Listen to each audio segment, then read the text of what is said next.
Het Aziatische land Pakistan kan een nieuw hoofdstuk beginnen in zijn geschiedenis, nu het geweld en de terreurdaden aanzienlijk verminderd zijn. Ook op economisch vlak verwacht Pakistan dat de moeilijkste periode achter de rug ligt. Dat zegt premier Imran in een exclusief interview met onze verslaggever Steven de Kranen. So, Prime Minister, may I ask first, how different is it to leading a country than to captaining a sports team? Because leadership is needed in both. Well, let me first say the similarity. Similarity in both is that you have to struggle. And the dynamics of struggle are such that you only succeed if you learn from the bad times, from your mistakes. You learn and then you pick yourself up. So that's where the similarity is. Otherwise, it's of course completely different. Running a cricket team is completely different to running a country. And of course, different challenges. And then countries with entrenched, strong institutions are much easier to run. A country which faces challenges in the worst challenge in our, as far as the economy is concerned, huge fiscal and current account deficits. And so in that, obviously it's a much bigger challenge. If we start with the hardest issues, Kashmir, we in Europe are wondering, will it ever be a happy place, Kashmir? Is there a solution possible? Kashmir is something which Pakistan and India have actually gone to war 3 times. And Kashmir remains the biggest hurdle in there being normal relationship between the 2 big South Asian countries. And actually Kashmir is the main hurdle which would lead to, which is in the way of trade prosperity. Because, you know, if the 2 countries were trading with normal relationship, then the best way to reduce poverty in the subcontinent would be trade and normal relations.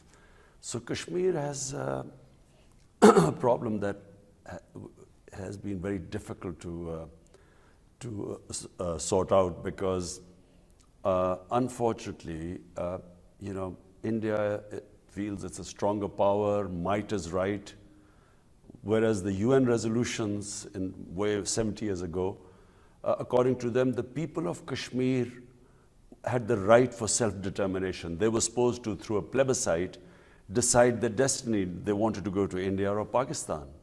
That right was never given because India knew that if that right was given, they would opt for Pakistan because it's a Muslim majority province. And India was divided according to the majority religion. So if it was a Hindu majority, it went to India. Or if it was Sikh majority, it went to India. If it was Muslim majority, it became Pakistan. Kashmir was an overwhelming Muslim majority province. And through force of arms, India has occupied it. And they promised but did not allow them to have the right for self-determination. This promise was made by the first Prime Minister, Mr. Nehru, but that promise was never fulfilled. So Kashmir now has become a real problem because what India has a problem for India, because they have forcibly annexed it. It was a dispute between Pakistan and India. They have annexed it unilaterally. And for over 6 months, the people of Kashmir are in an open prison by 700,000 Indian troops. 8 million people of Kashmir have no access to media. Their leaders have been put in jail. Anyone who protests has been put into jail. Students, teenagers, media clamped down. So there's a siege. 8 million people are under siege by 700,000 troops. And do you think, apart from Kashmir, will there ever be normal relations between Pakistan and India, or is it too much history or too soon perhaps? No, I feel that if there was strong, clear-headed leadership in India, this problem would be solved. No problem. Every problem has a solution. problem in India right now is that they have an extremist ideology. The RSS is an extremist ideology inspired by the Nazis in the 30s. And the founding fathers of RSS, which is ruling India now, were inspired by Hitler and this racist Aryan philosophy of Hitler, and they backed the Holocaust of the Jews because they believe in the ethnic cleansing of Muslims from India. So it is an extreme ideology, and unfortunately it has taken over India. And that's why they have put these 8 million Kashmiris who are Muslims, they put them in an open prison. So I do not see much hope with this government, but I do see that in future, an Indian government, a strong leadership, they would want this issue to be resolved. And as I said, every problem has a solution. Talking about solutions, in Afghanistan there are talks between US and Afghan Taliban. What is Pakistan doing to make it a success? Well, first of all, you must remember that in Pakistan there are still 2.7 million Afghan refugees here. And there are refugee camps which have over 100,000 people still living here. So what Pakistan can do is put leverage on the Afghans, on the Taliban, some of whom have families here, to make peace in Afghanistan. And I can assure you that Pakistan has tried its best. Since my government has come in, we have left no stone unturned so that there would be peace in Afghanistan. And fortunately, things are moving in the right direction. It's not going to be easy because there's been 19 years of conflict, but it is for the first time moving in the right direction. The Americans are wanting peace and dialogue with Taliban, and Taliban have now sitting with the Americans.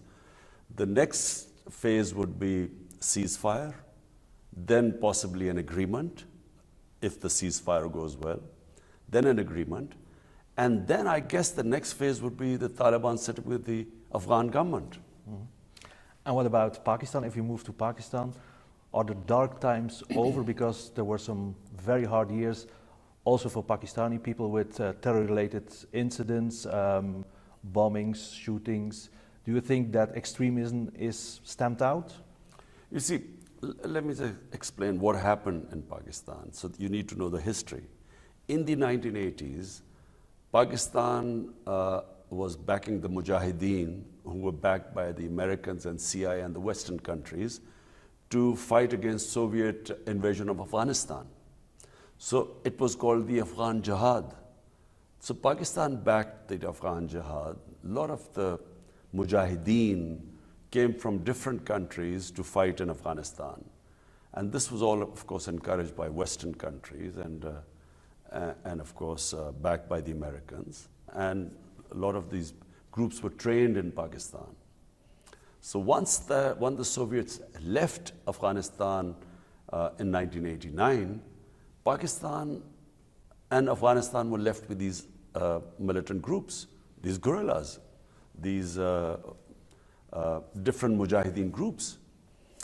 And so come 9/11, now the United States lands in Afghanistan.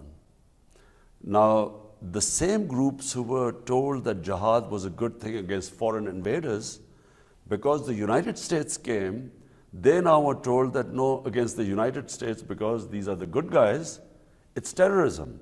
It was jihad against the Soviets. So of course, not all of them understood. And Pakistan, by joining the US war, we ended up these groups turning against Pakistan. So that's when we went against this period of terrorism, suicide attacks. 70,000 Pakistanis lost their lives in that 10, 12-year period. And fortunately, and full marks to our security forces, and especially our intelligence agencies, who gave great sacrifices, but they now have controlled the insurgency. And I'm very happy to say that my first year as Prime Minister, 2019 was the safest year in Pakistan since 9/11. Okay. If we move to another hard issue, you've spoken about the economy, double-digit inflation, huge debt, loan with IMF. People would say, how can you succeed? But in the street, people tell to me, the Prime Minister is very resolved because he has proven it in cricket, he has proven it with the hospital, he has proven it becoming Prime Minister. But what can you do to be different than your predecessors to really make it work? Well, it's like if you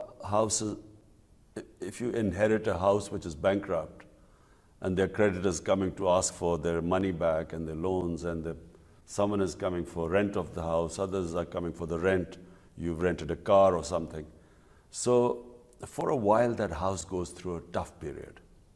While you cut your expenses and you raise your revenues, so you no longer are indebted, and so you don't have to borrow, and then you have to pay the interest on the loans. So that is a tough period. Every house which borrows and where the expenses are more than its revenues, every house goes through a tough period, and every country which has been in the same situation as Pakistan has to go through what is called the structural readjustment, where you raise your revenues to match your expenditure. And while you cut your expenditure, obviously, the people go through a bad time. Not only did we have this big fiscal deficit and current account deficit, we also have bankrupted utilities. Our electricity, had incurred huge losses. So we had a huge debt in electricity. And then our gas, so that affected our industry because because of these huge debts, you had to raise the prices of electricity and gas. And when you raise the prices, the industry got affected because that can't compete with the exports of your neighboring countries, which means you can't reduce your deficit. So you're caught in this debt trap. And so the first year was very difficult. 2019 was a very difficult year for Pakistan. But now, fortunately, we brought the current account deficit down by 75% in 1 year, which was tough but good.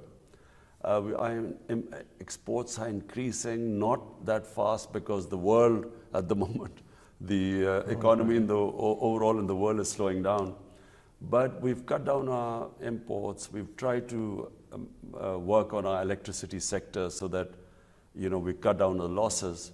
So it's been a tough period of readjustment, and I expect that this is the year 2020 where the economy will show signs of recovery.